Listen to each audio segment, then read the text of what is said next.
Bikers itu nggak butuh duit, butuhnya bensin. Ini ada voucher bensin, kalau digabungkan senilai 100.000. Ya ini kita bagi 4 lah, 25-an. Jadi satu voucher bernilai 25.000. Silakan yang mau dapat hadiah bisa angkat tangan dan kemudian bisa maju. Silakan. Wah, silakan Mas, maju sini Mas. Wah, itu yang belakang itu. Ini berkali-kali nih, Masya Allah, semangat sekali beliaunya mengikuti kegiatan MBI. Oh iya, nanti install Pertamina ya, bisa. Oh enggak ada apa-apa, ada apa. Nanti kalau sudah dapat nanti install My Pertamina. Iya, oke. Sini Mas. Silakan, kita enggak bosan-bosan menanyakan nama antum. Namanya siapa Mas? Nama lengkap Muhammad Dimas Alifianda. Panggilannya? Dimas saja. Oh, ada nama lapangannya? Enggak ada. Enggak ada ya, Masya Allah. Gini, Mas Dimas ya. Karena tadi sudah banyak sekali pertanyaan, sekarang gimana nih kesan-kesannya hadir di Bike Fest 2026? Ya, Masya Allah ini acaranya luar biasa banget ya. Masya Allah. Saya baru, ini event pertama saya di sini. Oke, Masya Allah. Dan saya ngerasa ini event bermanfaat banget, terus kerasa banget brotherhood-nya antar teman-teman di sini gitu. Thank you bro, Ya, siap bro. Lanjut. Apalagi? Tadi kesini sama siapa? Alhamdulillah sendiri. Sendiri ya? Insya Allah besok sama istri gitu. Wah. Hari ini sendiri dulu. Sama istri ya? Iya, Bukan istri-istri ya? Oh, istri. Mas Yoga ini senang ini. Walaupun hanya berhayal tapi dia senang sekali. Oke, terima kasih atas kesan-kesannya dan besok jangan lupa ngajak istri. Siap. Kita kasih bensin 25.000. Jangan lupa untuk install My Pertamina. Oke, jazakallah khair. Mas. Jazakallah khairan. Masya Allah. Selanjutnya, buat teman-teman yang ada di sini, yang tahu apa yang mau dibahas atau judul dari sharing session bersama Pak Ade Karno, silakan bisa angkat tangan dan maju ke depan. Boleh nyontek, saya kasih waktu 1 detik, 1. Wah, enggak lah, saya kasih waktu 5 detik, 1, 2, 3, 4, 5. Ada yang bisa maju? Silakan. Oke, silakan Mas. Wah. Ini Madiun ya, dari Madiun ya? Oke, siap. Ayo mana contekannya? Ayo temukan dulu contek-contekannya. Ini Pak Dekarno. Pak Dekarno. Siap. Tunggu dulu. Namanya siapa? Nama saya Arif dari Madiun. Arif dari MBI Madiun. Kami ucapkan terima kasih atas kedatangannya di Bike Fest. Alhamdulillah. Naik apa ke sini? Motoran. Naik motor, Masya Allah. Dari Madiun ke Surabaya naik motor. Motoran. Ini nanti Pak Dekarno akan cerita dia motoran sampai luar negeri. Wah mantap. Wah, jadi nanti insya Allah luar biasa cerita Oke, beliau. oke. Tolong jangan kemana-mana ya, Siap. Mas ya. Gimana? Apa judul yang nanti dibahas oleh Pak Dekarno? Menguatkan atau mengurangi iman dan takwa. Menguatkan atau mengurangi iman dan takwa. Jadi Masya Allah beliau mempunyai kacamata yang berbeda karena memang kematangan beliau di touring tadi ya. Yang mana beliau bisa melihat segala sesuatu tadi apakah itu mengurangi atau menguatkan. Nanti kita akan bahas. Oke. Terima kasih banyak. Silakan. Jangan lupa install My Pertamina untuk bisa klaim hadiahnya. Jazakallah khairan. Selanjutnya.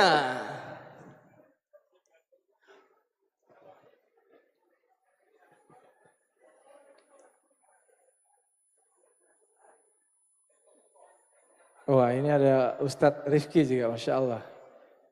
Oke, yang bisa angkat tangan. Selanjutnya adalah siapa di sini yang membawa anggota keluarga yang paling banyak? Oke, yang udah dengar siapa yang bawa anggota keluarga paling banyak? Yang merasa bawa anaknya 3, 4, masnya berapa mas?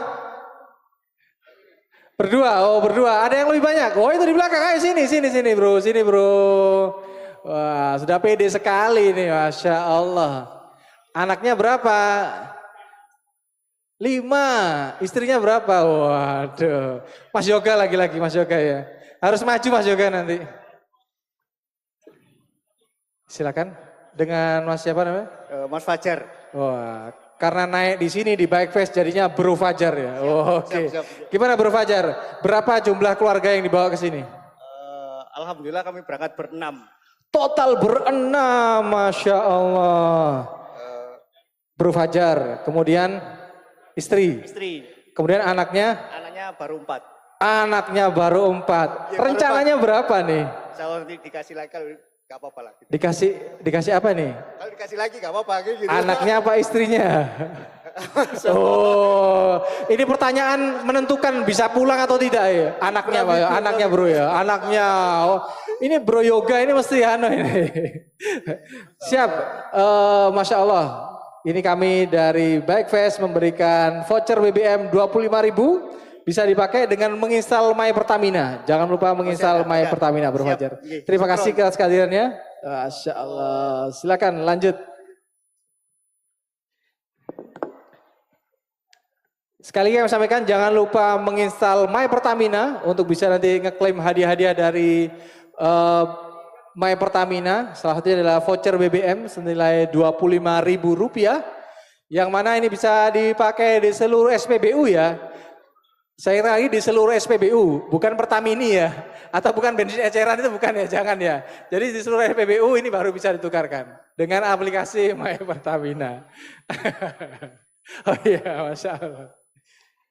Ya, sambil menunggu Pak Dekarno menuju ke area main hall, kami akan sampaikan bahwa acara setelah ini adalah sharing session bersama Pak Dekarno dengan tema menguatkan atau mengurangi iman dan takwa.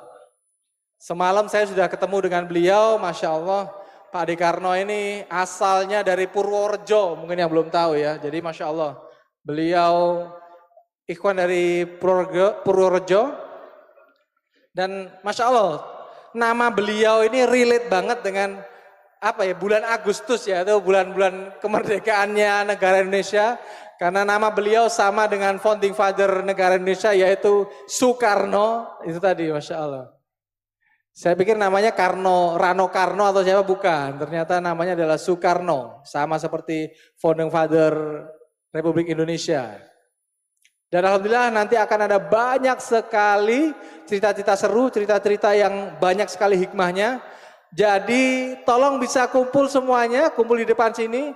Dan insya Allah akan ada hadiah yang juga tidak kalah banyaknya dengan yang pertama tadi, kajian Ustadz Fadlan.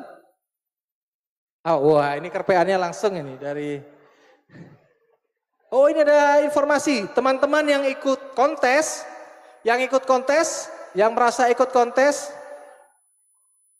merapat masuk sharing ke Pak Dekarno karena penukaran voucher akan dilakukan di sini. Oke, yang merasa teman-teman yang mengikuti kegiatan kontes motor bisa langsung merapat ke sharing sessionnya Pak Dekarno karena akan ada penukaran voucher yang dilakukan di sini. Terima kasih Bapak Pak Bro Iwan. Ini saya akan sampaikan akan ada banyak hadiah juga. Silakan adik-adik bisa berkumpul di sini. Apa ini ya hadiahnya dari kajiannya Pak Dekarno?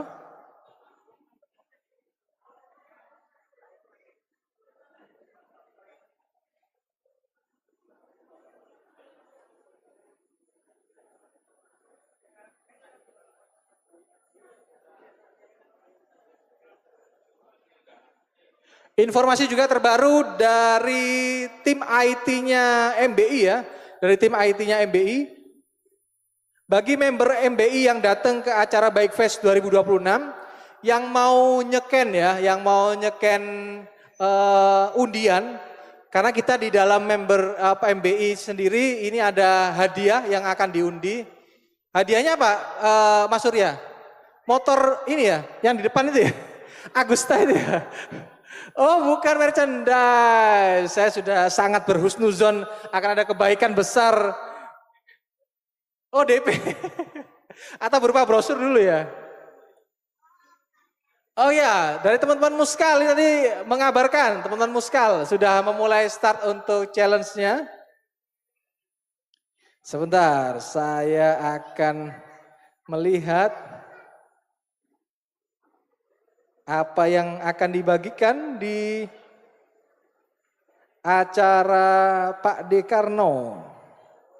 Sharing session Pak Dekarno, ada sarung atlas 2 piece, kemudian voucher BBM 25.000 4 piece, 1 dus oli Pertamina. 1 dus.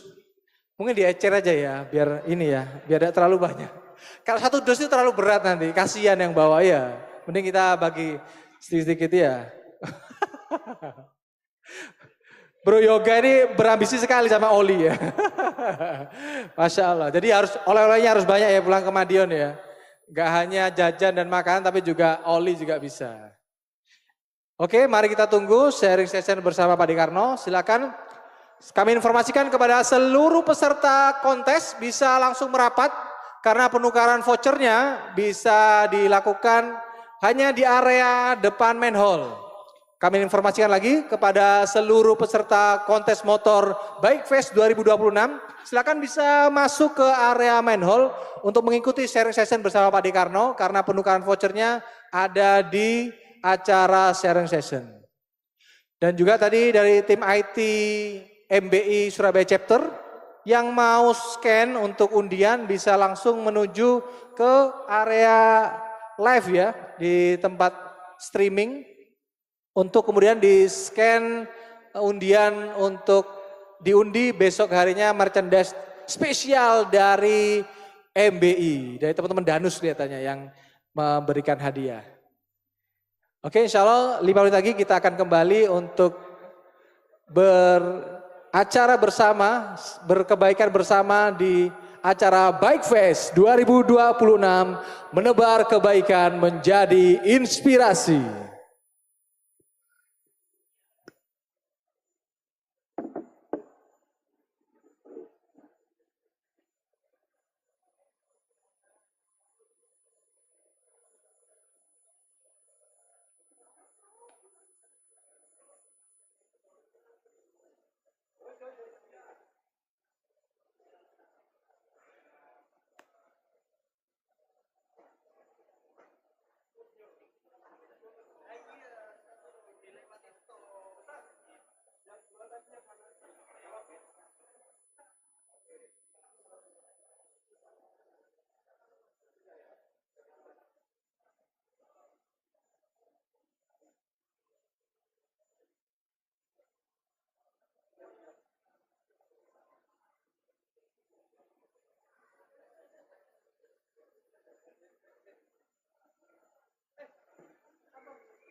Ya, sambil menunggu Pak Dekarno hadir di tengah-tengah kita, Saya akan menyapa beberapa tenan yang hadir di Bike Fest 2026. Dari tenan VIP kita ada Koperasi Sirkah Berkah Bersama atau KSBB. Ada juga dari Telkomsel, kemudian ada dari Kayu Manis. Selanjutnya ada dari Bin Dawud. Dan dari F&B VIP ada Zaza Cake, Point Stick, Black Bean Syrup. Kemudian dari tenan F&B yang di luar ada The Crowds, ada Mumtaz Healthy, ada Soto Pak Jayus, ada Little India, ada Kebab Habibi, kemudian ada Annahel, ada Yala Yala, ada Yumi Coin dan juga Niki Sokupan serta Yeye Serba 10.000.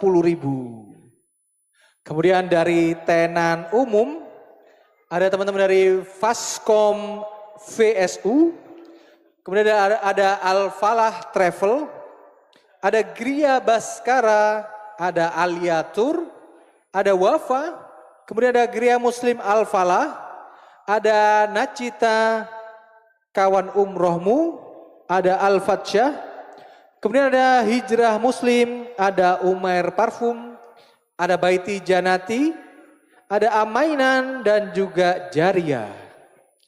Serta di konsul area ada konsultasi kesehatan dari teman-teman Parahita, dari klinik Parahita. Kemudian ada dari Studio Satu Jari, Al-Iman TV dan juga Kibro. Kemudian ada juga teman-teman dari Enduro. Ada juga kalau nggak salah dari PKBM Al-Insan kalau nggak salah. Datang di acara juga. Dan di area multifunction hall yang tadi lomba tahfidz, alhamdulillah ini nanti tinggal menunggu hasil untuk finalnya. Dan insya Allah sesaat lagi kita akan memulai sharing session bersama Pak De Karno. Mungkin sudah siap Pak De Karno ya? Masih belum, masih ngobrol-ngobrol terlebih dahulu.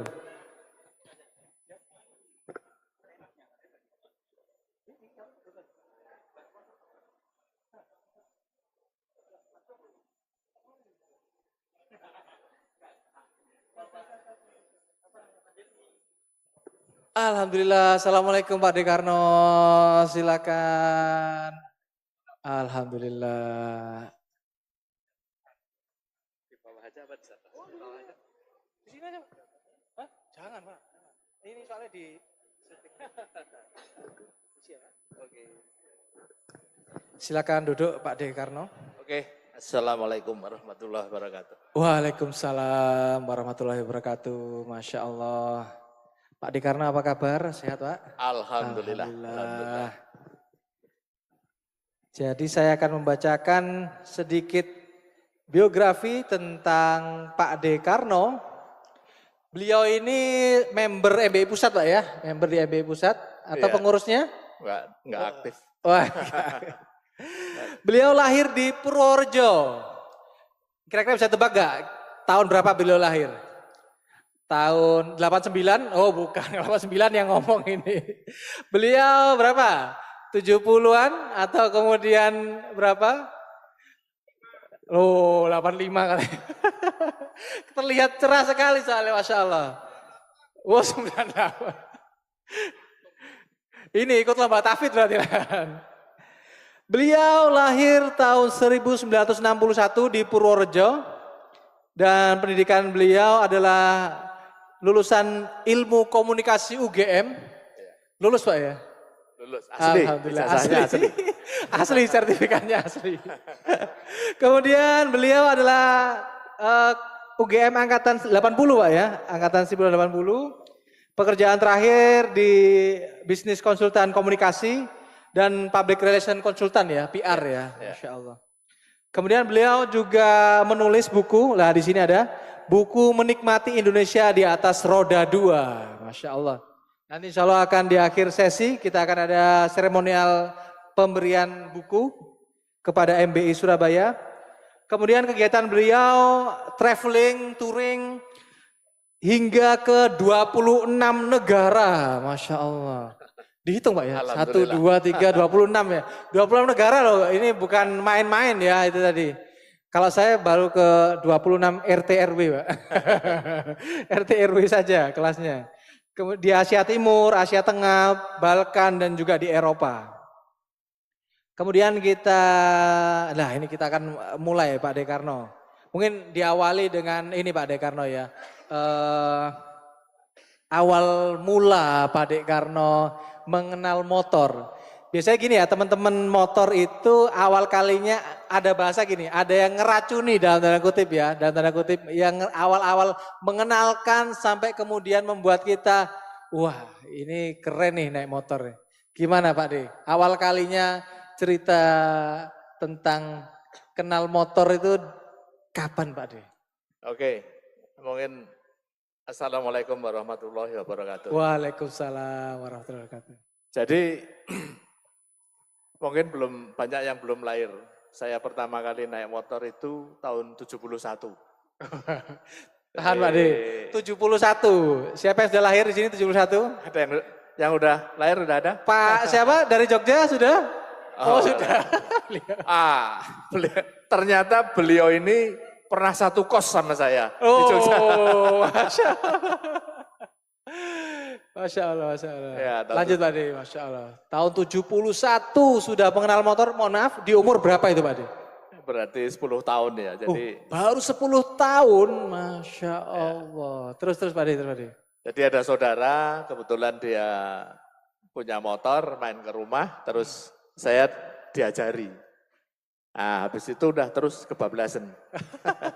Motor apa Pak De kalau boleh tahu yang pertama kali dicoba itu? Waktu itu Honda C90 ya, Honda Laki C90 yang warna biru itu. Oh, ada yang punya Honda C90? Tahunnya di sini sudah eranya Beat, Vario Pak De. Ya. Terus Pak De, gimana Pak De? Awal kali nyoba itu langsung bisa atau memang ada ragu-ragu atau gimana Pak De? Alhamdulillah langsung bisa. Loh, Masya Allah. Satu itu, kedua waktu itu kan saya di Kutoarjo ya kan, kotanya kecil, jadi kotanya sepi. Jadi nggak masalah, mau di jalan raya juga nggak masalah. Masya Allah. Oke. Sampai akhirnya kebablasan dan akhirnya punya banyak sekali motor-motor selanjutnya Pak De ya. Nah. Kemudian ini ada pertanyaan juga yang mungkin jadi pertanyaan teman-teman ya. Saat touring itu kan kita ada apa ya, bukan izin atau gimana ya? Izin mungkin Pak De. Jadi gimana cara meyakinkan keluarga untuk kemudian kita ini bisa enjoy touring, gimana Pak De? Soal izin touring ya berarti ya. Saya agak nebak-nebak, soalnya saya selalu diizinkan. Wah, Masya Allah, mantap Malah sekali. ikut, istri saya ikut. Jadi mungkin teman-teman ada yang punya pengalaman. Kenapa kalau mau touring itu susah izinnya? Mungkin justru teman-teman punya kasus, mungkin bisa sharing juga kali ya. Oh iya, nanti aja. Tapi mungkin dari pergaulan saya dengan teman-teman petouring gitu ya, itu faktor utama itu karena keluarga itu khawatir dengan keamanan ya. Jadi khawatir celaka. Jadi pertama penyebabnya itu.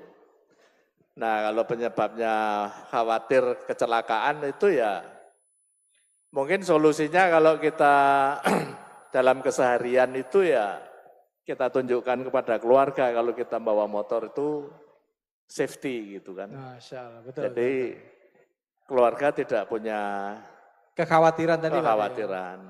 Nah, tapi ini Pak De, mohon maaf Pak De. Teman-teman touringnya Pak De itu keluarga juga tahu Pak De? Kebanyakan tahu. Kebanyakan tahu ya, Wah, itu salah satunya itu Pak De. Karena mungkin teman-teman di sini kalau touring itu kadang sembunyi-sembunyi Pak De. Makanya istrinya tuh kadang, lu ayo kemana gitu Pak De. Nah yang kedua, Insya Allah. Tapi kalau di grup MBI hal ini sepertinya tidak menjadi masalah. Oke. Karena kalau grup MBI kan orangnya alim-alim ya. Masya Allah. Ya kan? Alhamdulillah, terima kasih. Ya, orangnya alim-alim. Nah, kalau yang tidak alim-alim itu biasanya para istri ya khawatir kalau touring itu nanti di luar nakal gitu kan. Ya. Nah, Kemudian pertanyaan selanjutnya Pak De. Ya. sebentar. Terus Oke Pak De, siap-siap. apa namanya? Ya kekhawatiran itu yang harus dimaklumi juga. Tapi kalau untuk anggota MBI kan nggak masalah kan. Jadi Amin, solusinya buat teman-teman ya kalau mau touring bilang aja. Touringnya mau sama MBI gitu, mungkin aman ya. Apalagi sama Ustadz Mario gitu kan. Masya Allah. Oh gaji. Jadi SIM-nya itu surat izin Mario berarti. Iya, Atau surat izin MBI. Yo. karena biasanya kalau temen kan gitu ya. Saya juga ada temen touring si Yudi itu kalau touring pasti ngomongin sama istrinya, aku diajak Pak Dekarno katanya gitu.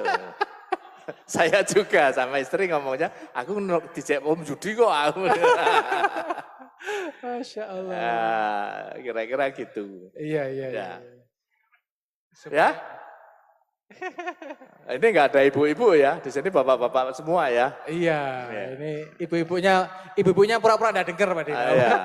Oke, lanjut. Selanjutnya adalah terkait mungkin teman-teman di sini ada yang benaknya tanya, sebenarnya touring itu untuk apa sih Pak De?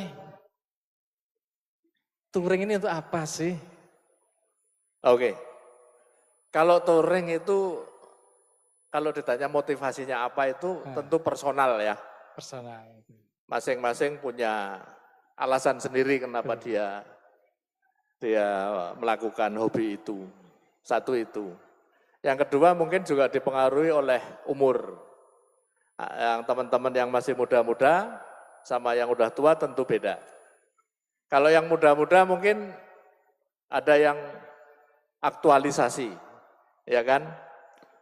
Jadi aktualisasi itu apa? Validasi ya? Validasi. Betul. Validasi. Jadi kira-kira ini loh, aku sudah bisa touring sampai Aceh misalnya gitu kan.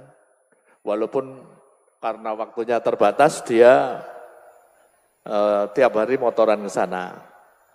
Tapi di level tertentu yang mungkin sudah sedikit mapan, itu touring menjadi healing kan. Jadi healing. Jadi healing, jadi udah tekanan pekerjaan terlalu berat, mungkin butuh refreshing dan kebetulan senang motor dan maka motor itu menjadi sarana dia untuk healing. Tapi kalau pertanyaan itu ditujukan kepada saya pribadi, buat saya kalau saya itu senang motoran, kemudian saya senang belajar sesuatu yang baru. Jadi kalau saya touring itu saya merasa senang karena saya bisa mempelajari hal-hal yang baru di dalam setiap perjalanan. Jadi apapun itu buat saya setiap daerah itu punya keunikan sendiri-sendiri. Jadi orang bilang Indonesia sangat indah. Jadi kriteria indah itu mungkin ijo royo-royo. Kemudian dia melihat kalau kita traveling di Timur Tengah itu tidak menarik karena panas, gurun gitu kan. Betul. Tapi ternyata kalau kita jalan ke tempat-tempat seperti itu, ada hal yang sangat menarik yang bisa menjadi pelajaran buat diri kita. Masya Allah. Ya kan? Maaf, ini bukan riak ya. Saya sudah ke 26 negara, saya sudah touring di tempat yang bersalju. Saya pernah ke Timur Tengah, saya pernah ke Masjidil Aqsa, dan saya pernah melihat tourism yang modern, yang menjual modernitas di Tokyo, di Osaka, atau desa-desa wisata yang sangat bagus di Belanda. Ya kan? Nah, event itu di gurun pasir itu ada sesuatu hal yang sangat menarik. Teman-teman pernah dengar nggak? Di gurun pasir itu ada pohon kayak rumput. Kayak rumput itu kalau dia ditumbuk itu menjadi sabun. Rumput ditumbuk jadi sabun. Jadi sabun. Oh, Masya Allah. Sama sampo. Jadi waktu itu saya ke Wadiram. Wadiram tahu ya?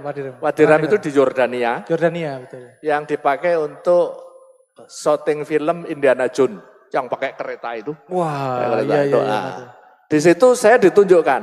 Jadi ada guide-nya tunjuk. Ini rumput Pak, ini buat mandi katanya. Jadi rumputnya ditumbuk. Terus buat ini bersih. Kayak sabun seperti itu. Nah, ini salah satu contoh. Kalau diceritakan banyak banget. Nanti bisa ngobrol misalnya. Tapi kalau buat saya sebuah touring, sebuah traveling, perjalanan buat saya sangat menarik ketika ada sesuatu yang bisa saya pelajari. Kira-kira gitu. Jadi tidak hanya di daerah kita saja yang terasa indah, terasa baik. Ternyata walaupun di tempat yang gurun sekalipun ternyata banyak sekali kebaikan. Ya. Dan hal-hal yang menarik Pak De ya, kayak tadi ada rumput ditumbuk Ya. bisa jadi sabun, Masya Allah. Ya. Kemudian nih Pak De, terkait persiapan touring. Kayak tadi kan Pak De bilang sampai ke tempat yang bersalju, pasti kan beda nih dengan yang iklim tropis kayak di Indonesia. Atau mungkin yang panas kayak di Jordania kan persiapan touringnya macam-macam. Gimana Pak De? Apa sih yang paling mendasar persiapan touring itu tadi? Dari macam-macam medan yang Pak De pernah alami tadi. Persiapan touring ya. Iya. Kalau saya pribadi, saya sesuaikan kemana saya mau pergi. Masya Allah. Ya kan? Kalau maaf.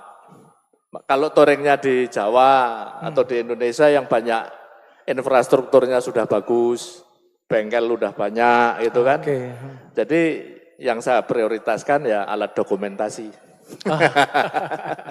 Ya kan, alat dokumentasi saja. Tapi ketika saya touring ke Maluku, saya pernah touring ke Maluku, dari Ambon, Seram, ada Om Azhar. Wah, Om Azhar. Beliau asli Wahe. Wah, Ada yang pernah dengar kota Wahe? Ada yang pernah dengar? Ada yang belum dengar ngacung coba? Oh, barusan, Wahe. Wahe itu satu kota di Pulau Seram, sebelah utara. Nah, di situ banyak orang Jawa. Benar nggak Om? oh gitu. Karena itu menjadi daerah transmigran. Oh iya. Saya ketemu ke sana, wah kasihan kalau dia cerita mereka transmigrasi tahun 70-an, kasihan bener. Tapi sekarang udah makmur ya Om ya. Udah majulah, jalan udah mulus, pom bensin ada, warung bakso ada, sana udah lengkap. Sudah lengkap. Nah, kalau saya ke tempat daerah-daerah terpencil, saya lebih mementingkan toolkit, alat-alat Alat-alat perlengkapan. perlengkapan kendaraan, termasuk spare part fast moving. Oke. Ya, jadi waktu itu saya pakai Brookman 200 Matic, saya sampai bawa aki cadangan. Bawa aki cadangan, bawa bearing roda cadangan, kampas rem, itu saya bawa. Jadi kalau kita ditanya persiapan gini, persiapan touring itu kalau secara pribadi semakin kita touringnya semakin jauh, terpencil itu kita harus siap. Satu siap mental, kedua siap perlengkapan, kemudian knowledge. Mau nggak mau, kita harus bisa memperbaiki kendaraan ketika trouble. Yang mendasar. Jadi kalau perlu, semakin tempatnya terpencil, kita harus bisa bongkar mesin. Oke. Jadi kalau Jadi skill mengenai motor yang kita bawa itu juga perlu Pak De ya? ya, saya kalau mau touring, motor saya pelajarin betul. Jadi Brookman saya waktu mau jalan itu saya bongkar semua. Jadi saya tahu persis detail-detailnya di mana, yang rusak-rusak di mana, diganti semua. Itu kita harus tahu. Dan kalau semakin terpencil, misalnya sekelas Daeng ya, yang sampai ke luar negeri, itu lebih bagus lagi kalau dilengkapi dengan kemampuan survival. Jadi saya pernah touring di Sulawesi, ngobrol dengan teman di sana 2015, 11 tahun yang lalu. 11 tahun. Itu masih sepi, kalau sekarang Sulawesi udah rame ya. 11 tahun yang lalu kawan satu ini mogok, 3 hari dia menginap di hutan. Motornya mogok, menunggu truk lewat. 3 hari baru ada truk lewat, baru bisa direscue dia. Nah, kalau 3 hari kita di hutan gimana? Mau nggak mau harus tahu kan makanan apa yang bisa kita makan. Survival, jadi saya tanya terus kamu makannya apa? Makan daun-daunan Pak D katanya. Jadi diambil daun-daunan. Kalau salah ambil kan bisa beracun itu kan. Kayak di Indonesia Timur apa imbal atau apa? Om, di daerah Tual itu ada singkong yang beracun.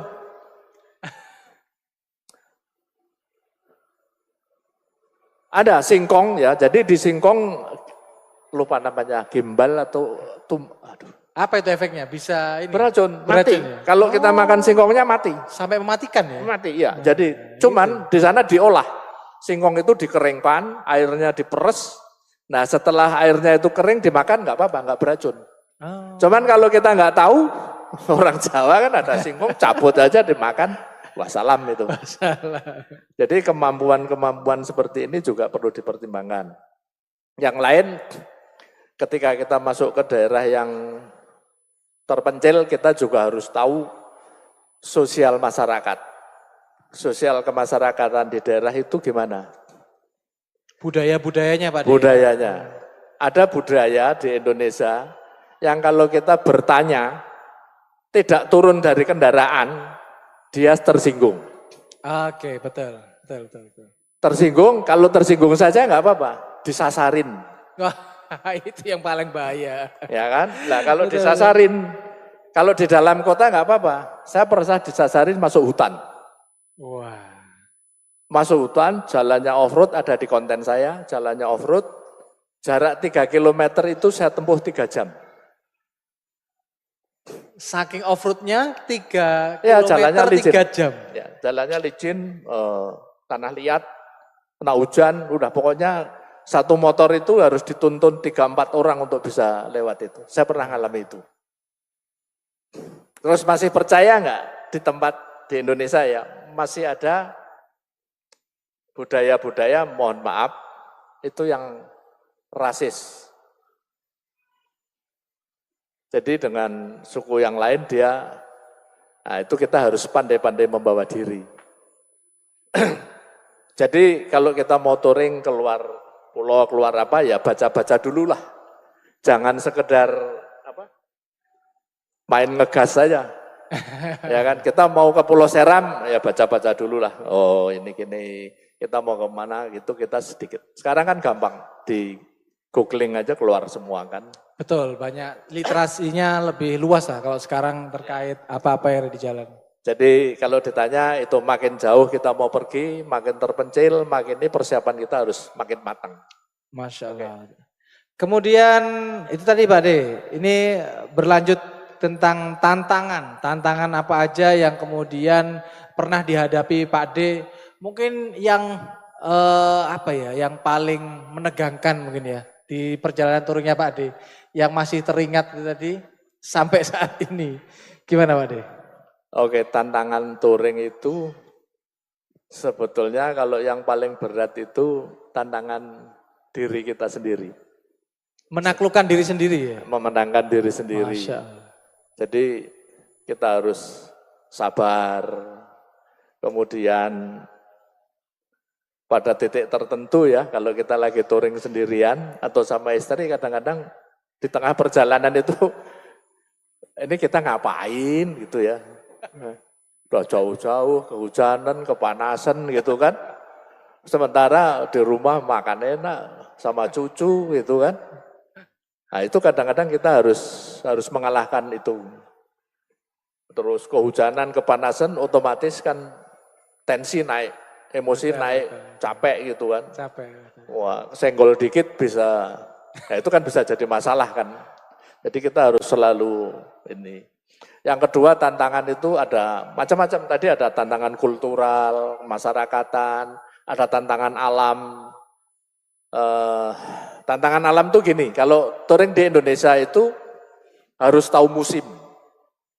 Di Indonesia itu ada musim barat, musim timur. Jadi ketika musim timur, angin di Indonesia itu timur itu sangat besar. Jadi kalau mau nyebrang antar pulau, kalau musim lagi tinggi itu kita bisa stuck selama 1 minggu. karena gelombangnya besar, ferry nggak bisa jalan. Iya. Jadi kita harus tahu kalau mau ke Indonesia Timur bulan apa. Biasanya angin timur itu antara Oktober sampai April. Kalau angin barat Oktober sampai April, angin timur April sampai Oktober. Oh, oke. Terima kasih Mas. Makasih Mas. Itu tantangan alam. Saya pernah waktu di Maluku, saya naik kapal dari Ambon, sering saya ceritakan karena ini paling berkesan. Saya dari Ambon menuju Ternate, harusnya 2 malam 1 hari, tapi sampai di Pulau Sula, pulau kecil, itu Kabupaten Baru di Maluku Utara. Itu tiba-tiba ada badai. Wah, badai. Ada badai. Jadi ya mau nggak mau kita harus menunggu. Kapal sudah di tengah-tengah atau belum naik? Waktu berangkat tenang, di Ambon tuh tenang. Oke. Tapi waktu mau merapat pagi-pagi ombak mulai besar. Wah. Ombak mulai besar, tapi kemudian merapat di Pulau Sula, kemudian kapal nggak boleh terbang, kapal nggak boleh jalan 1 malam lagi. Jadi kapal menunggu di situ. Tapi ketika dari Pulau Sula ke Ternate kan kita pot-potan kan. Dikasih tahu ada potensi badai kan kita Trauma ya. ya. Harus siap mental di situ. Oke.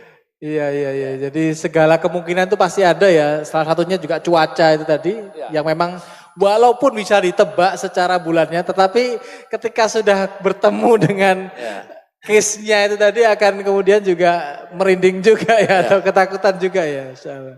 Jadi tantangannya itu ya, ada motornya sendiri, fisik kita, tantangan infrastruktur, tantangan alam. Kemudian ini Pak De, tadi kan Pak De bilang sudah ke 26 negara ya. Di mana pasti di sana juga banyak tempat-tempat yang mungkin banyak non muslim ya. Itu bagaimana Pak De? Kita touring di tempat-tempat yang mungkin sedikit kaum muslimnya. Ya. Saya pernah kena jebakan Batman. Jadi jebakan Batman. Ketemu Batman Pak De. Jadi salah satu tantangan kalau kita touring di negara non muslim kan makanan ya. Oke, makanan, betul. Kehalalan makanan tadi Pak De. Betul. Baik. Kalaupun kita makan ayam atau daging, kita juga harus pikir ini cara motongnya bener nggak gitu kan. Nah, saya pernah itu di Jepang. Istri saya beli mie gitu kan, mie-nya di Indonesia ada.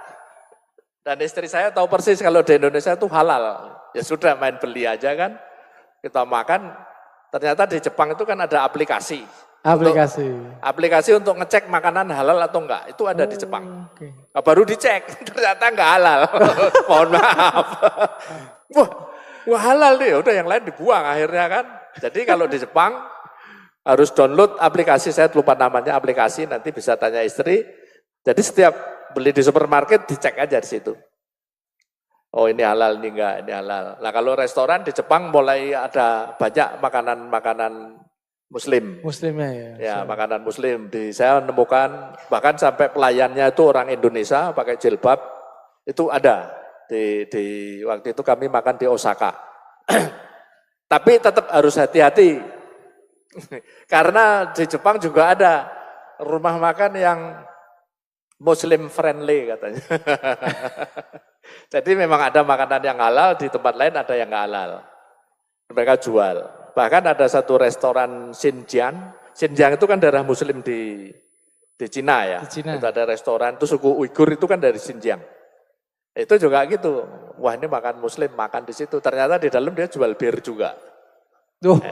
Ya, jadi harus hati-hati di soal makanan kalau di negara muslim. Tetapi saya melihat seperti di Eropa itu, sampai pelosok pun, pelosok dalam arti di kota-kota kecil di Norwegia itu ada masjid. Oh alhamdulillah. Dan yang membawa itu adalah saudara-saudara kita dari Turki kebanyakan. Oh dari Turki Pak De? Dari Turki. Di Eropa itu banyak sekali Muslim kebanyakan dari Turki. Karena waktu terjadi perang saudara, ketika Ottoman dikalahkan oleh Kemal Atatürk, nah itu banyak pelarian politik itu lari ke Eropa. Nah mereka itulah yang kemudian menyebarkan Islam di Eropa itu banyak di sana. Jadi apalagi di kota-kota besar, di Hamburg, bahkan di Köln itu ada masjid Turki besar sekali. Kalau sholat, kalau di Eropa, kalau kita touring itu lebih menguntungkan. Karena subuh pagi jelas ya. Nah, zuhur, maghrib itu jam 8 malam di sana. Jadi kita masuk hotel jam 5, jam 6 sore itu, belum maghrib. Jadi kita masuk jam 5, 6 sore masih bisa dijamak. Masya Allah. Ya kan? Nah nanti begitu masuk maghrib, jam 9 kita sholat lagi, kita jamak lagi, udah tidur. Jadi selama perjalanan itu sampai sore kita tidak terkendala harus berhenti sholat dulu karena sampai hotel bisa ini. Jadi Secara waktunya mudah. lebih panjang Pak Lebih ya. panjang. Ini ya, paginya tadi Pak Ya. ya. Masya Allah. Kemudian kemarin saya sempat dapat cerita dan ini tadi juga diceritakan tentang yang di Jordania itu Pak De. Bagaimana Pak De melihat peradaban manusia ya atau peradaban Pak De kemarin bilang orang-orang Arab ya yang besar-besar tuh Pak De, yang bangunan-bangunan besar itu. Gimana iya, itu Pak De? Jadi ada peradaban besar yang kemudian dihempaskan itu tadi. Oh ya, itu di Yordania ada namanya daerah Petra. Mungkin teman-teman pernah dengar ya, Petra. Pernah dengar nggak? Petra itu satu tempat di Yordania Selatan. Itu dulu merupakan pusat kerajaan orang Arab kuno. Itu 3000 tahun sebelum Masehi. Arab kuno Pak De ya. Arab kuno. Jadi 3000 tahun sebelum Masehi, jauh sebelum Islam ada kan. Nah dari situ, itu juga dulu dibuat syuting Indiana Jones. Oh, oke. Nah, kalau kita mau melihat ke situ, dulu kerajaan besar.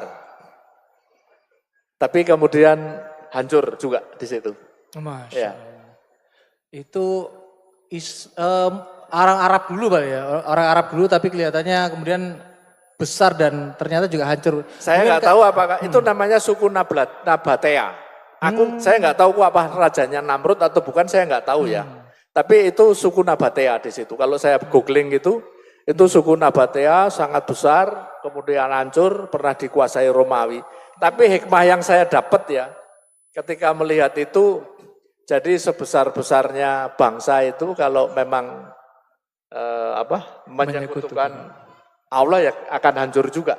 Banyak. Saya ke situ, ke Yordania, ke Yunani, itu kan bangsa-bangsa besar lah ya. bangsa-bangsa besar waktu itu ada cerita soal Hercules, soal ini, semuanya hancur semua. Masya Allah. Oke, ini karena banyak hadiah Pak De. Mungkin kita buka sesi sharing Pak De. Monggo. Supaya nanti hadiah-hadiah ini bisa terbagikan di teman-teman bikers yang ada di sini. Ya bagi teman-teman yang ingin bertanya kepada Pak De Karno, silakan kami ada hadiah berupa 2 sarung atlas dan ada oli dan kemudian ada juga voucher dari My Pertamina. Silakan yang mau bertanya. Wah, langsung. Iya, kalau Bapak Yoga ini langsung kita kasih oli aja. Kalau gitu saya nanya aja ya. Oh iya, dulu ada. Silakan. Masya Allah.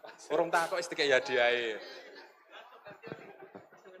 Bismillah. Assalamualaikum warahmatullahi wabarakatuh. Waalaikumsalam. Ya, kalau melihat kontennya Pak D ini Masya Allah sangat menarik ya.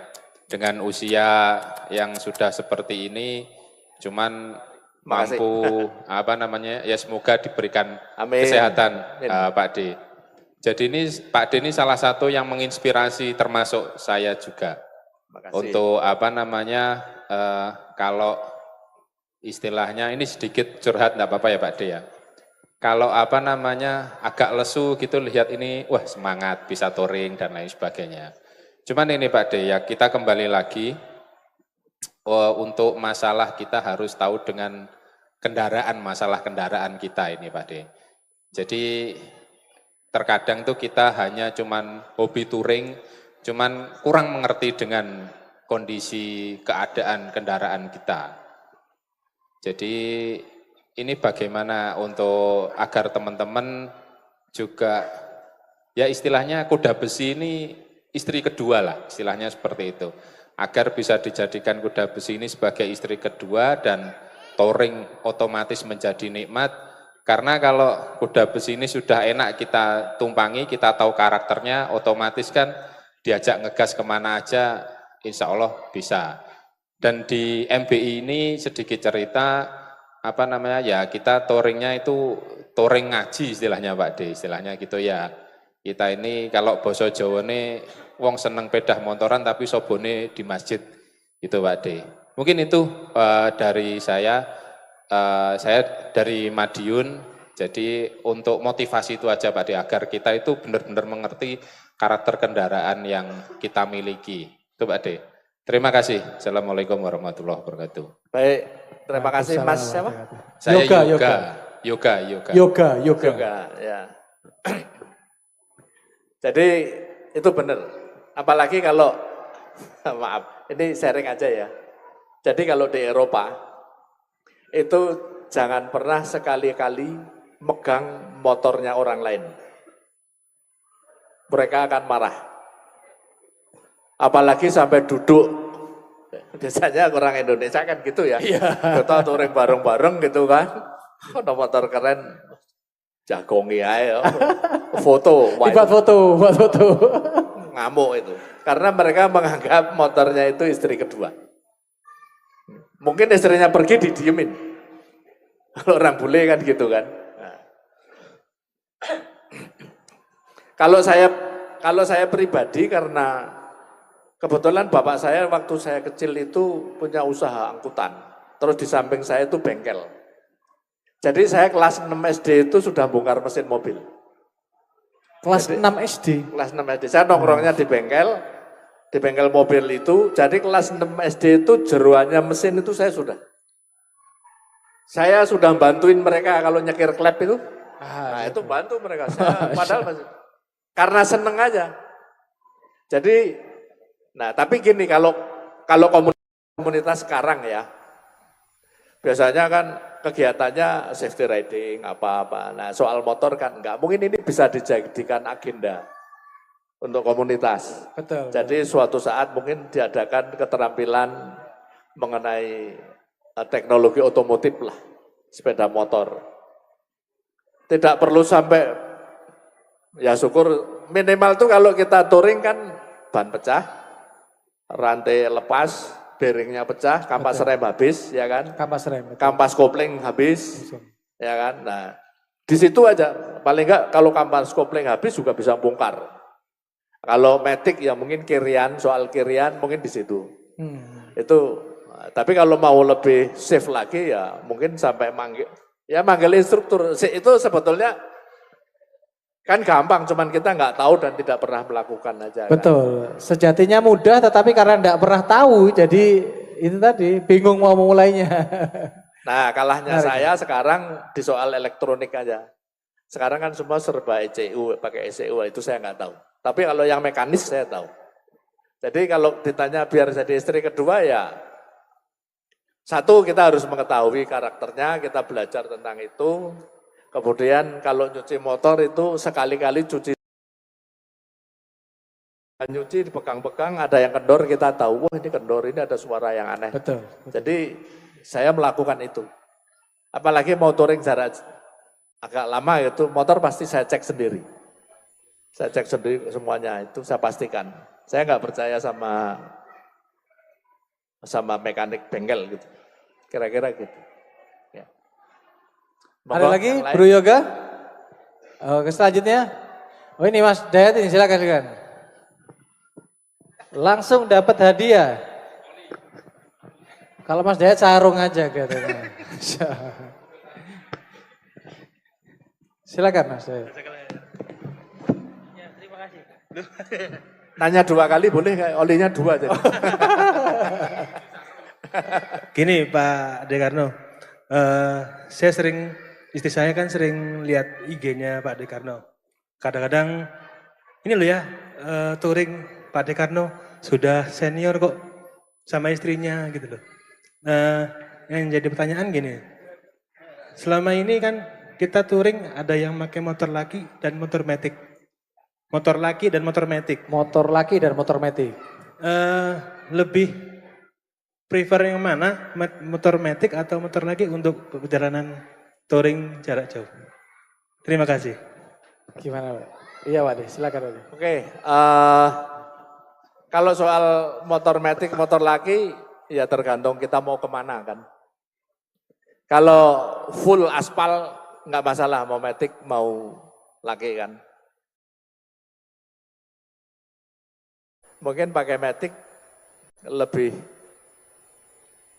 susah handlingnya, ya kan? Satu itu. Kemudian kelebihan motor matic itu bagasinya besar. Bagasinya besar. Jadi kalau Brookman 200 punya saya itu bagasinya itu bisa 50 liter. Kalau X-Max lebih kecil, mungkin ada yang punya X-Max nggak? X-Max, ada yang punya X-Max? Om siapa?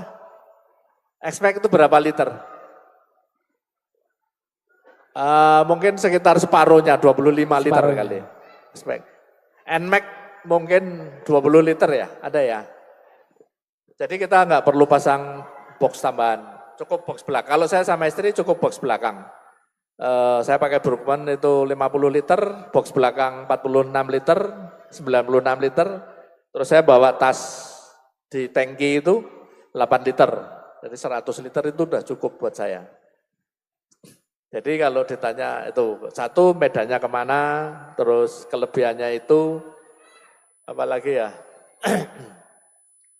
kalau motor laki ya senangnya apa, kalau di turunan ada engine brake, jadi, betul. ya kan, jadi resiko blong itu kecil. Kecil. Kalau matic mau nggak mau harus mengandalkan rem, makanya banyak yang belum paham cara memakai rem, banyak blong remnya di turunan.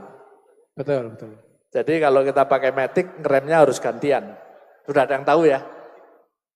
Jadi gantian, ketika kita turunan lurus, kita pakai rem depan. Tapi kalau lagi belok, jangan rem depan, motor nggak mau belok kan. Jadi pakai rem belakang. Malah rem belakang kalau kita mau oversteer, bisa untuk mengendalikan. Kita rem supaya geser sehingga masuk tikungan. Oke, berarti kalau di tikungan pakai rem belakang gitu Pak De? Kalau di tikungan pakai rem belakang. Kalau kita kepepet, mau kebablasan, tarik aja rem belakangnya, posisi miring kan, ban belakang geser kan. Oke, betul. Geser jadi lebih masuk cepat. Betul, betul, betul. Jadi ya ini technical ya, technical Technical safety ya, riding. technical. Apalagi matic. Matic kalau servis kirian agak ribet kalau di perjalanan jauh ya, agak ribet. Kita harus bawa kunci-kunci yang lebih banyak, harus bawa tracker, bawa apa gitu ya. Kalau rantai kan paling kita bawa sambungannya aja. Kalau bawa motor rantai biasanya sambungannya lepas kan. Sambungan Itu, betul. sambungan rantai itu dibawa. Kayak kalau motor laki lebih gagah juga, ya, lebih ganteng. Ya. Di apa video itu lebih wah gitu ya. Lebih maco. Lebih maju. Lebih laki tadi. Tapi kalau istri saya lebih senang matic karena joknya besar kan. Nah itu enak, nyaman buat boncenger. Berarti juga gini Pak dia menyesuaikan boncengan kita juga. Ya, dia yang duiti soalnya. Oke. Terjawab Pak Dayat, Bro Dayat, Masya Allah. Selanjutnya, yang mana ini? Yang mana ini? Oh, ayo monggo, sebentar. Boleh dijalankan ini ya? Ini, Pak. Perkenalkan dari mana Pak? Kabari di Assalamualaikum warahmatullahi wabarakatuh. Waalaikumsalam warahmatullahi wabarakatuh. Kenalkan saya Putro dari MBI Jogja. Pak Putro, MBI Jogja, silakan pertanyaannya Pak Putro. Ya, Pak Dekarno, saya juga sering melihat Pak Dekarno itu touring menjelajah kemana-mana.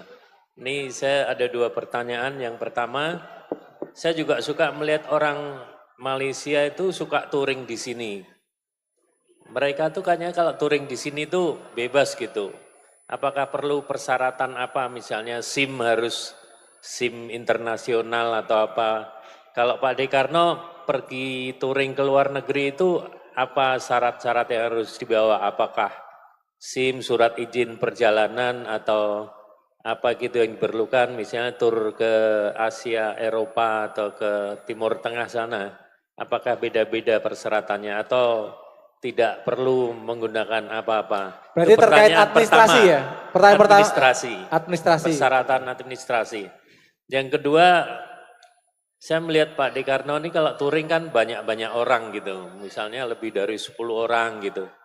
Saya juga suka touring seperti itu, kalau misalnya lebih dari 5 orang, 10 orang itu banyak yang hilang gitu teman-teman saya. Kalau touring itu nggak bisa kebersamaan secara terus-menerus, pasti hilang. Jadi kita kadang saling nunggu di sana nunggu, jadi menghabiskan waktu. Karena ya mungkin manajemennya seperti apa Pak Dekarno biar kebersamaan itu kalau touring banyak orang bisa terus gitu. Itu 2 pertanyaan. Terima Berarti kasih yang kedua Pak Dekarno. terkait teknis manajemen rombongan ya, teknis manajemen rombongan. Yang Baik. pertama soal administrasi dulu Pak De. Administrasi kemana-mana itu gimana Pak De? Baik, Pak. Tadi ngobrol-ngobrol ternyata satu kos Pak ya. Baru tahu di sini loh. Alhamdulillah. Kita satu kos Pak. Ada kebaikan yang muncul Iya, ya, adalah. Masya Allah. Baik, jadi satu soal dokumen, kedua soal manajemen touring, grup touring ya. Grup touring. Kalau soal dokumen gini, kalau saya touring ke luar negeri itu saya belum pernah membawa motor sendiri, ya, belum pernah membawa motor. Jadi saya kalau nggak dipinjemin temen itu sewa.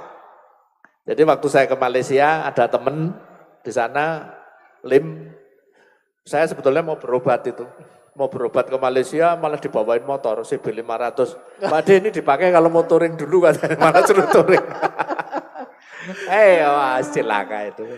Terus sampai Thailand segala macam. Masya Allah, Masya Allah. Terus di Jerman saya punya teman itu bule, saya kenal udah 10 tahun, baik. Dulu dia sebelum dijual motornya, saya kalau ke Jerman pakai motor dia. Nah kalau di Turki saya nyewa. Jadi gini, soal SIM internasional itu kan dasarnya ada International Driving Konvensi itu apa?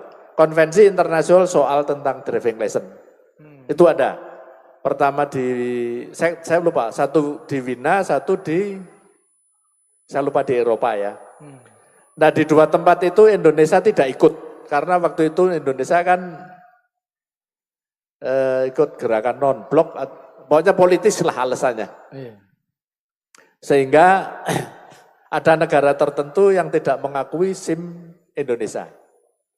Tapi terakhir ini katanya boleh. Nah, itu dasar aturannya. Tapi kalau prakteknya, waktu saya di Turki, rentalannya itu ngomong, kamu nggak perlu bawa SIM internasional ini, katanya dia. Kamu punya SIM domestik kan ada, ya udah ini aja. Saya kasih lihat SIM C kan, Indonesia kan SIM C. Dia kaget, ini SIM untuk truk katanya, untuk kendaraan besar. Jadi kalau di internasional itu SIM sepeda motor itu SIM A. Oke. Kalau di sini kan mobil. Berarti kendaraan kecil dari abjad yang kecil ya? Ya. Oke. Kalau motor di atas 250 cc itu A1. Oke. Jadi nanti kalau ngurus SIM internasional dibaca dulu, dipastikan. Karena kalau kita ke luar negeri kan pasti kita sewanya moge kan. Oke. Itu A1. A1 ya. Kalau A jangan mau balikin ke Korlantas. Ngurus SIM internasional gampang. Online cuman bayar 250.000. Dulu 10 tahun yang lalu tuh sehari jadi saya tungguin 15 menit jadi. Terakhir seminggu dikirim ke rumah. Tapi sekarang rupanya banyak permintaan bisa sampai 1 bulan. Banyak permintaan dan permainan.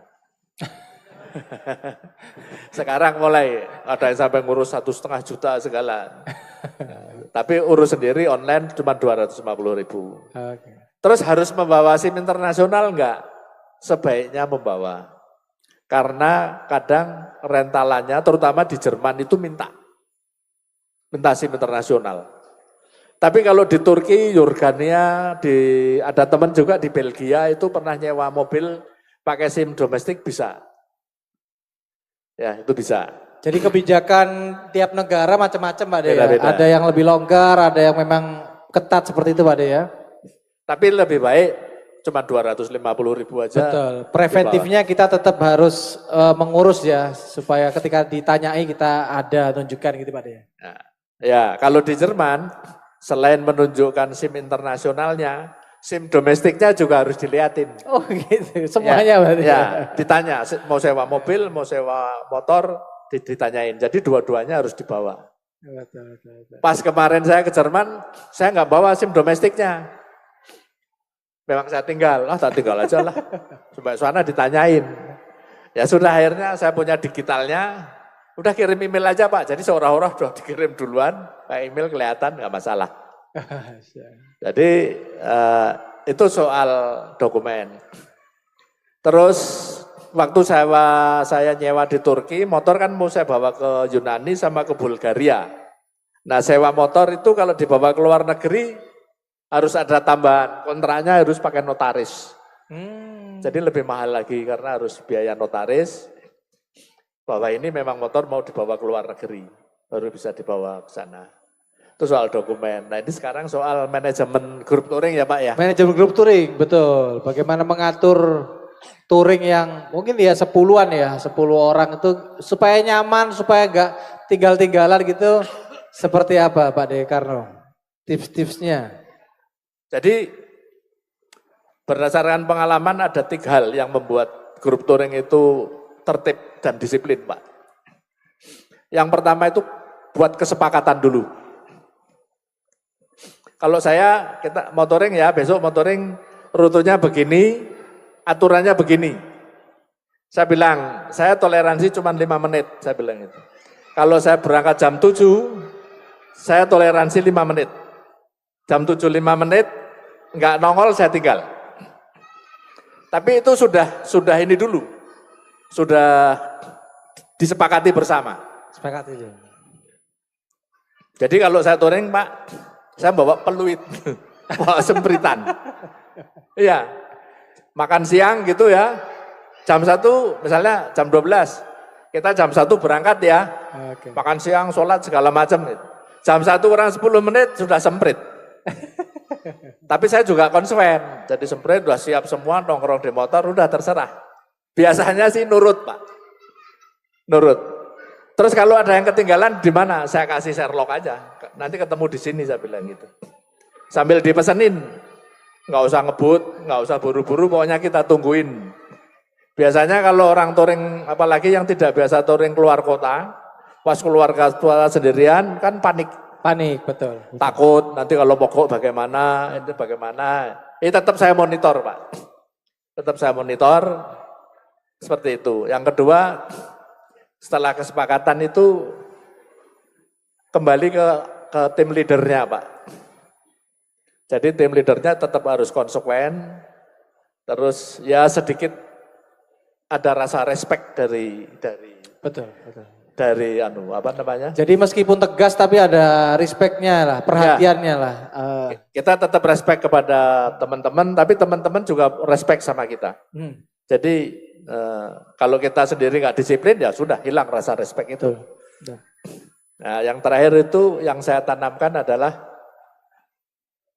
kalau kita touring bareng itu semua harus menurunkan ego masing-masing. Nah, Saya selalu bilang gitu. betul. Jadi kalau kita 10 orang, lu boleh ego tapi 10% aja. Saya sampaikan gitu. Betul. Yang biasanya sih kalau udah diomongin di atas, di depan ya agak ini. Jadi kalau kamu senengnya ngebut, biasanya ada tuh Pak yang lepas-lepas gitu kan. Saya suruh berangkat belakangan. Kalau di depan dia kabur kan. Saya bilang kamu berangkat 15 menit kemudian ya biar sampainya bareng.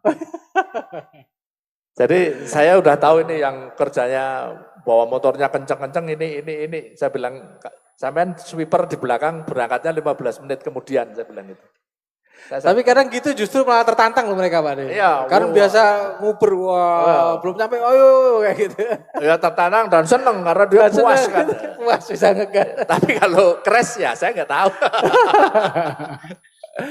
Iya, betul.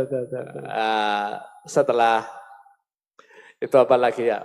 Nah, setelah ego yang kedua adalah saya bilang gini, jaga perasaan teman. Jaga perasaan teman.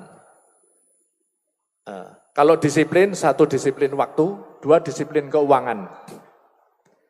Makanya saya kalau bikin grup touring yang jauh, saya bilang ada komitmen fee ini enggak saya balikin ya, walaupun nanti saya balikin.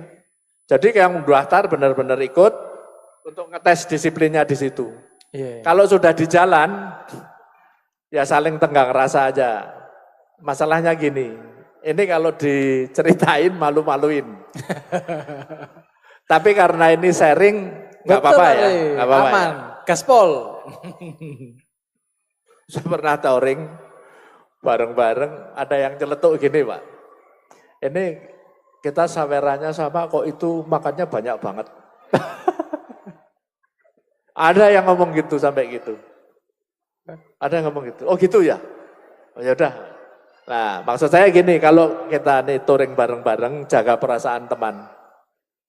Kalau misalnya kita sawerannya sama soal keuangan ya, makannya sedikit, alah ya udahlah. Ini biasanya gampang kalau sudah biasa jalan bareng. Betul. Kita udah tahu lah ini kelakuannya masing-masing. Tapi kalau grup baru, nah ini bisa jadi masalah. Betul. Grup baru yang baru datang bareng tuh bisa jadi masalah. Belum dapat chemistry. Akhirnya kan, akhirnya ada perasaan nggak enak apa gitu kan. Nah kalau yang udah model seperti itu, kalau yang porsinya jumbo ya tahu diri aja lah. Sawerannya juga agak banyak. Ya, apa sawerannya ditambah, ini saya makannya banyak, saya tambahin misalnya gitu. Atau kalau misalnya mau ini ya, ini aku tambah sendiri, beli sendiri. Bukan masalah ngomong pelit apa enggak segala macam. Ini menjaga perasaan orang lain. Betul. Itu yang biasanya saya lakukan seperti itu Pak. Saya ngomong, kalau ada yang seperti itu, lu jaga perasaan orang dong, jangan gini-gini. Oh ya Pak De, nggak apa-apa Pak De. Saya bisa ngomong gitu. Kalau yang, bahkan saya bisa ngomelin ini kalau yang ngebut kenceng banget, sudah membahayakan rombongan, itu saya bisa negur. Saya bilang, nggak peduli dia mau di kantornya, mau direktur, mau pejabat, nggak peduli saya. Jadi pemimpinnya tegas, dihormati, terus respect tadi teman. Ya, ada respect, timnya itu menjaga ego dan perasaan teman Pak. Itu yang harus ditanamkan. Ada yang kurang nggak kira-kira? Kalau di dalam perjalanan itu harus beriring-iringan apa enggak? Sepertinya kalau 10 lebih itu kadang-kadang ada ketinggalan jauh tadi.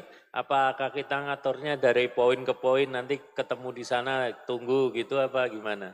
Sebenarnya suka terpisah gitu loh. Itu kembali ke kesepakatan Pak. Jadi saya tanya, ini mau gimana? Ada yang kenceng, ada yang ngebut, ada yang boncengan sama istri, ada apa gitu kan. Nah kalau bilang, yang penting titik-titiknya aja Pak, ya udah nggak apa-apa. Tapi usahakan selalu badai sistem.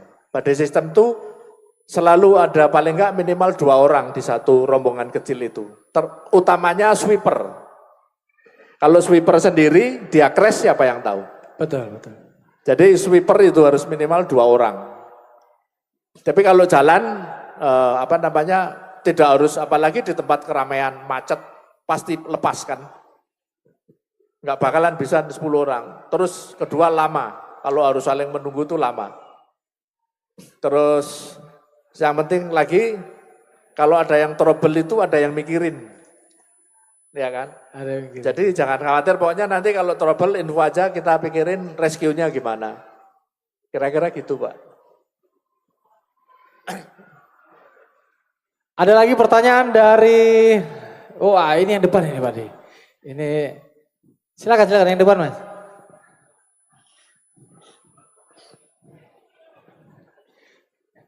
Biar sama-sama beryoga, silakan. Iya nanti supaya ada iri-irian. Siap. Perkenalkan Pak De, saya Arif dari MBI Madiun. Temannya yoga Pak De. Iya ini. Ini jadi saya sering bertanya-tanya ya Pak De ya. Yang sering saya alami itu bagaimana masalah manajemen keuangan sebelum kita melakukan touring. Itu yang pertama. Yang kedua adalah bagaimana manajemen kondisi badan kita ketika selama touring di jalan. Entah itu mulai dari pola makan, lalu pola tidur, lalu ketika misalkan tidak menemukan penginapan di jalan seperti apa gitu Adi. Terima kasih. Baik, jadi apa tadi?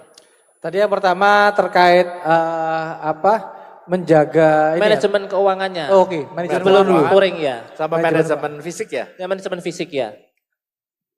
Gimana Pak De? Kuncinya itu disurvei. Survei ya. Survei. Sebelum melakukan perjalanan kita harus survei betul.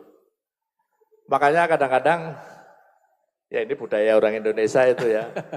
Budaya membacanya itu kan, maaf ya, budayanya itu nanya. Orang Indonesia itu gitu. Jadi kalau di Facebook grup, saya mau ke sini enaknya lewat mana ya? Gitu. Padahal di Google Map udah ada semua kan. Tinggal dihitung ya kan. Nah, terus dari survei itu kita bisa tahu kita dari mana mau kemana, jaraknya berapa, ya kan. Oh kita mau touring 2000 km, terus BBM kita ini, motor kita 1 liter berapa? Katakanlah 20 liter, berarti kan 100 liter. Nah 100 liter kaliin aja kalau Pertalite 10.000. Berarti 1 juta, ya kan? Jadi kita udah hitung, makan sekian, hotel sekian, itu sebetulnya sudah bisa diprediksi. Kita mau menginap di Pacitan di hotel ini, cari yang paling murah, oh ini ada yang 150.000, semua udah disurvei semua. Dari situ kita bisa ngitung budget secara detail. Ya kan, mau makan di warteg, di restoran, atau masak sendiri, itu bisa kita hitung semua sebetulnya. Jadi kalau manajemen keuangan gimana, kuncinya disurvei. Tapi kalau mau bodon, males, kayak saya ini, males kan. Itu udahlah, saya mau touring 7 hari misalnya. Udahlah tak budgetin aja 500.000 sehari misalnya gitu. 500.000 sehari itu kalau nempuh sehari 200 kilo. Bensinnya 10 liter, kali ini 140 liter. Sehari 10 liter misalnya gitu kan.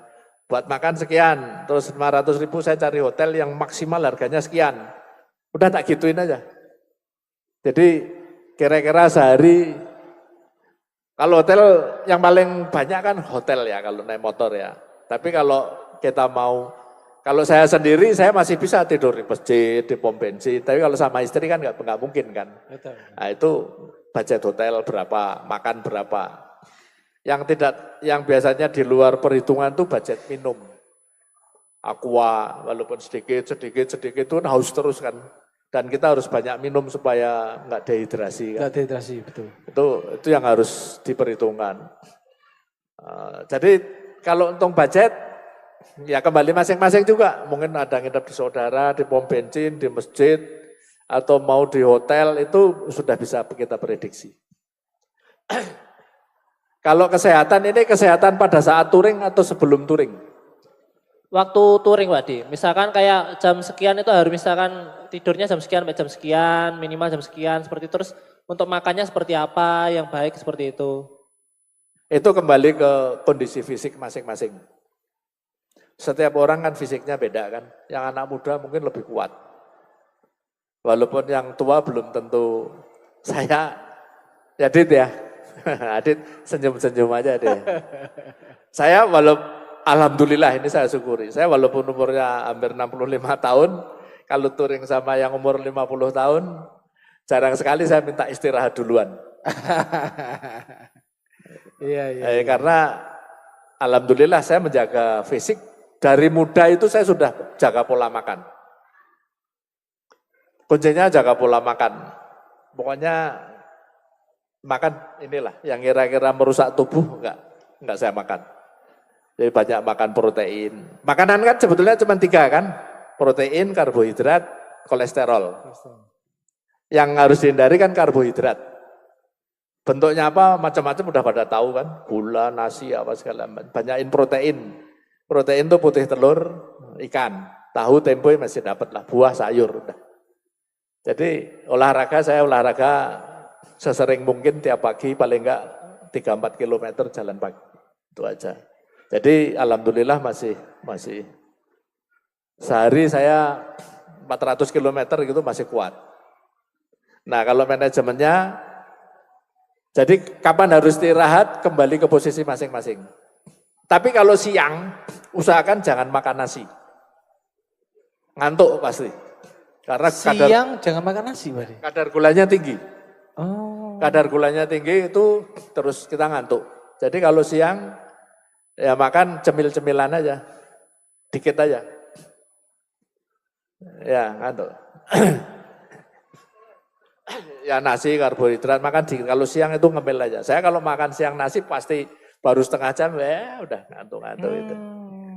Oke. Nah, kalau ditanya manajemennya gimana, tergantung kondisi masing-masing. Pokoknya kalau sudah ngantuk, capek ya istirahat. Enggak harus, ada bilang harus 2 jam harus istirahat Pak D. Ya kalau kita masih seger 3 jam pun kalau masih jauh ya terus aja. Iya betul, ada yang bilang 2 jam sekali harus istirahat. Tapi tergantung Pak D ya, tergantung. Ada yang kuat teman saya, tapi memang dia sekelas atlet lah. Jakarta, Jogja itu tektok. Lu. Jakarta Jogja. Tektok. Dari Jakarta sampai Jogja makan, balik lagi Jakarta lagi ada. Jadi yang ukur diri sendiri masing. Nah kalau persoalannya kalau grup, ya kan? Betul. Kalau saya grup ukurannya yang paling lemah. Jadi kalau sudah di intercom dia udah bilang, Pak D, kopi Pak D, ya sudah diturutin aja. Atau ada yang bilang Pak D, sebatang Pak D, ya, udah. Jangan dipaksain, pasti dia udah kecapean. Atau kita lihat, mungkin ada yang malu kan, orang malu, sebetulnya udah capek ngantuk, di tikungan kelihatan kan. Betul. Ya kan, kalau sudah nikungnya udah gak bener, udah gak bener nih. Istirahat aja, nikung kebablasan apa segala macam. Offset gitu ada ya. Itu gimana? Udah terjawab bro? Oke, selanjutnya lagi kita kasih kesempatan 2 pertanyaan Pak Dia karena waktunya sudah cukup mepet. 2 pertanyaan terakhir, 2 orang sih, 2 orang.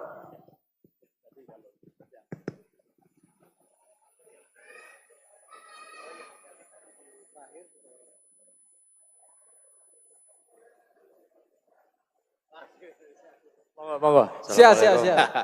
Pak D. Ini ayahnya beliau teman saya. Ngobrol-ngobrol, bapaknya itu satu angkatan sama saya. Om Adit dari Wonosobo. Ya Pak D, mau tanya. Tadi kan Mas siapa tadi udah tanya masalah manajemen keuangan di saat touring ya. Nah, saya pengen tanya ini Pak D, tips. Umpamanya kita mau touring tahun depan nih ya, itu gimana tipsnya biar kita bisa nabung dulu di awal gitu loh Pak D. Apakah harus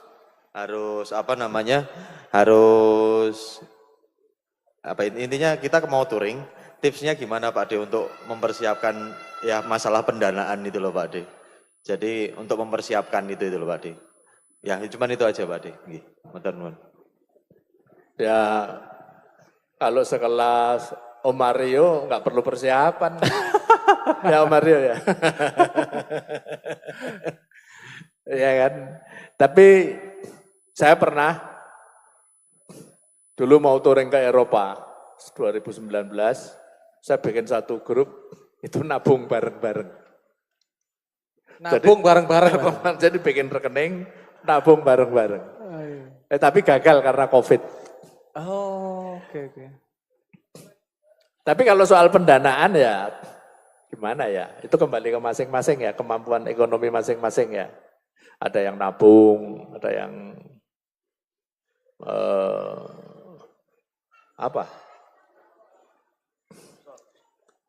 mungkin jual-jual apa. Ya. Tapi saya lagi diving di Labuan Bajo, ada anak Vespa, dia sambil touring sambil kerja. Jadi Labuan Bajo saya bilang, kamu nggak, dia Selama touring dia kerja gitu. Di kerja, tengah-tengah. nanti dapat duit pindah lagi. Oke. Jadi Jakarta Labuan Bajo dia 2 bulan. Jadi dari Jakarta nanti berhenti, kerjanya dia pinter masak. Dia waktu di Labuan Bajo kerja di rumah makan warung kecil, masak di situ. Nanti begitu ini pindah lagi ke timur lagi itu juga itu. Tapi ya intinya anu lah. Apalagi Adit juga itu mau pergi kemana nggak perlu nabung dia. Berarti nyamar ya jadi. Oh iya, lu yang punya Wonosobo itu. Oke, thank you terjawab ya bro. Thank you. Sekali lagi siapa yang mau tanya? Ya itu teman kita. Di belakang Bro Din. Nah itu, tanya Om Mario, pasti jawabnya benar ya Om ya. Assalamualaikum warahmatullahi wabarakatuh. Waalaikumsalam. Silakan. Perkenal dari Pak mana D, Bro? saya sering nonton kontennya Pak D, bahkan pernah berharap Terima kasih Pak. kita bisa satu grup dulu di perjalanan yang ke Jogja, mana itu Pak? Pacitan, ya? Pacitan. Nah, kan saya gagal karena untuk berangkat ke sana. Nah ini saya lihat di kontennya Pak D kan kadang pakai camper van. Mobilnya Ya. Pak D itu. Pernah saya titipin tempatnya Om Adit. Adit ya, tinggal kemana tuh lupa aku. 1 bulan ya. Nah terus naik motoran sama temannya Pak D yang dari Jerman itu. Ya. Itu kan, nah kalau kita berdua Pak D ya, berdua sama istri gitu kan. Kita mau touring ke luar kota gitu. Kalau seandainya ada trouble Pak D di kota yang kita lewatin. Sementara kita nggak tahu ini motor ini dengan jarak ke bengkel itu sudah tutup atau malam hari kemalaman gitu. Gimana Pak D solusinya kalau menurut Pak D? Terus apakah Pak D tanganin sendiri atau nunggu melipir ke tempatnya warga sekitar atau gimana gitu Pak D?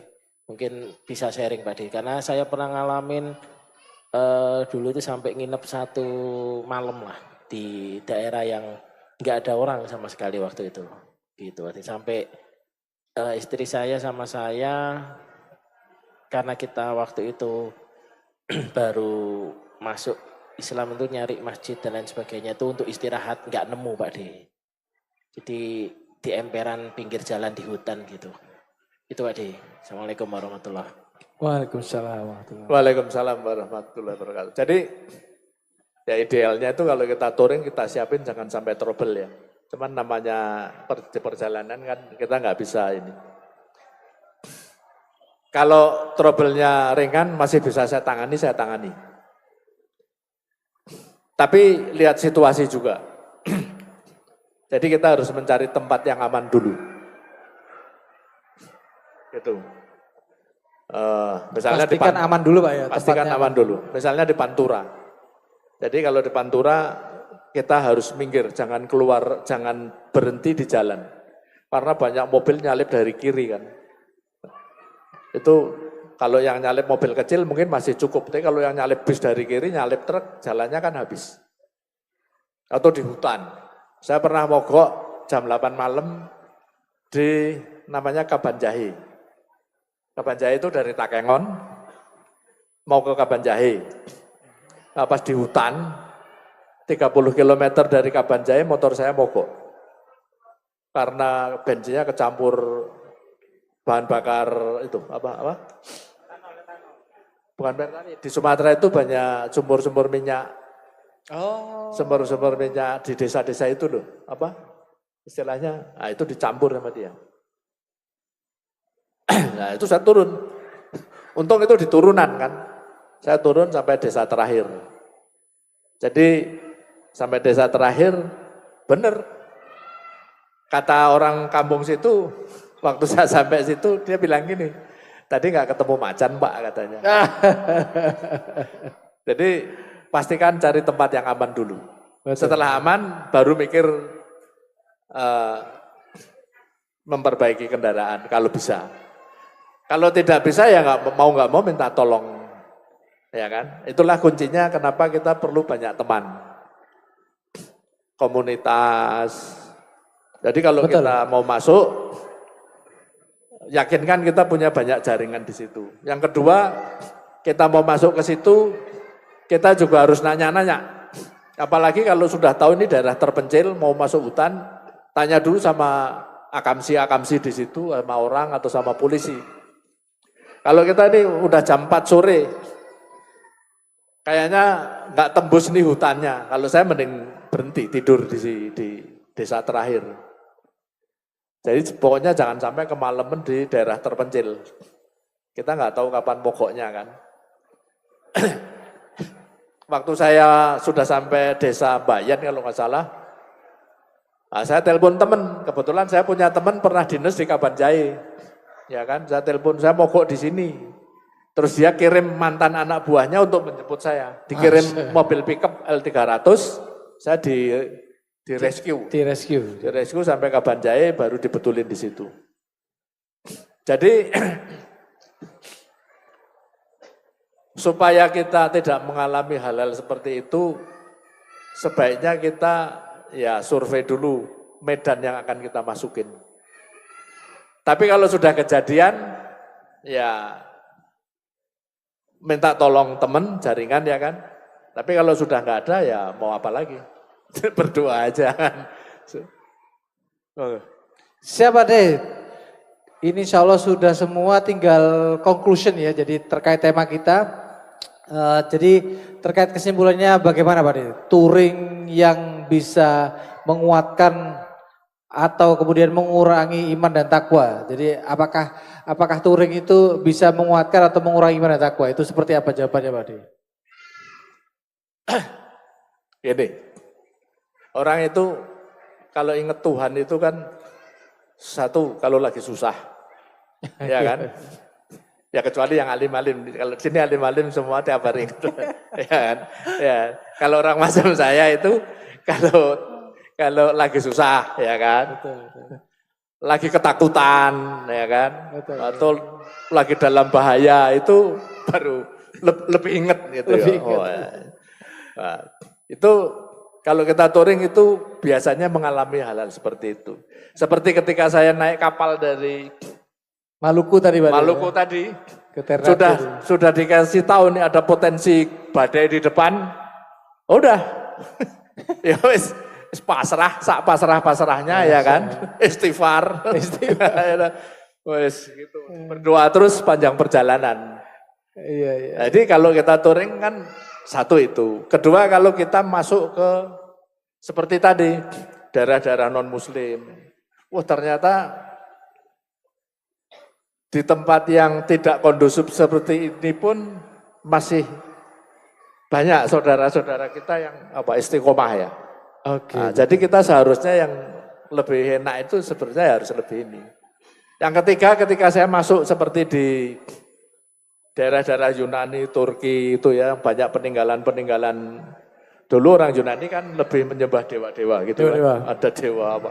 Ada Hercules, apa segala macam. Ternyata hancur juga. Orang-orang yang sedemikian jayanya, bangsa-bangsa yang demikian jayanya. Punya peradaban besar, tapi ternyata juga hancur Pak De ya. Ya itu, kalau traveling ke tempat-tempat yang religius, naik haji, umroh, udah jelas lah. Nggak perlu diceritain ya. Tapi kalau kita ke tempat-tempat yang seperti itu, ternyata bisa asal kita tetap. Jadi ternyata kebaikan itu bisa ditemukan di tempat-tempat yang mungkin secara religius mungkin tidak seperti religius Pak De, tapi ada nilai-nilai hikmah yang kemudian bisa diambil Pak De ya, terkait untuk menguatkan iman dan takwa tadi. Seperti itu Pak De ya. Oke. Dan ini Pak De Pak De akan membagikan ini Pak De ya, buku Menikmati Indonesia di Atas Roda 2. Mungkin simbolis ada Bro Mario ya? Ya, Bro Mario. Mario. Iya, ini akan diberikan kepada MB Surabaya Chapter seremonial. Ini gimana Pak De? Saya nulis buku ini 10 tahun. Oh 10 tahun, Masya 10 tahun perjalanan. Masya Allah. Jadi diringkas dalam satu buku ya? Tentang perjalanan touring saya, tapi ini yang di Indonesia, yang di luar negeri belum sempat nulis. Mudah-mudahan bermanfaat. Ini tinggal sedikit, Jadi saya satu aja sharingnya ya. Gak apa-apa Pak De, perwakilan Pak De untuk MBI Surabaya Chapter. Terima kasih buat Pak De Karno atas bukunya Perjalanan 10 tahun luar biasa yang dibukukan di buku Menikmati Indonesia di atas Roda 2. Terakhir pesan buat kami Pak De yang baru-baru belajar untuk berbuat baik. Gimana Pak De? Untuk Baik Fest 2026 ada kata-kata yang bisa disampaikan, pesan nasihat Pak De. Silakan Pak De. Kalau nasihat nggak berani lah. Ini ilmunya lebih tinggi dari Oh, saya. ada Ustadz Mario juga itu ya. Tapi gini, kalau saya boleh Sharing kan? Sharing, bukan berpesan lah. Betul. Jadi kecelakaan sepeda motor di Indonesia itu tertinggi di dunia. Lalu lintas di Indonesia itu yang paling brutal di dunia. Saya cek datanya sampai bulan bulan ini ya. Bulan Agustus. Itu ada 158.000 kecelakaan di Indonesia. 65%-nya, jadi sekitar 100.000 kecelakaan itu melibatkan sepeda motor. Ya kan? Dari 100.000 kecelakaan sepeda motor itu korban jiwanya 15.000. Jadi tahun ini saja orang yang meninggal dunia di Indonesia karena kecelakaan sepeda motor itu ada 15.000. Artinya satu hari ada 50 orang meninggal di jalan raya.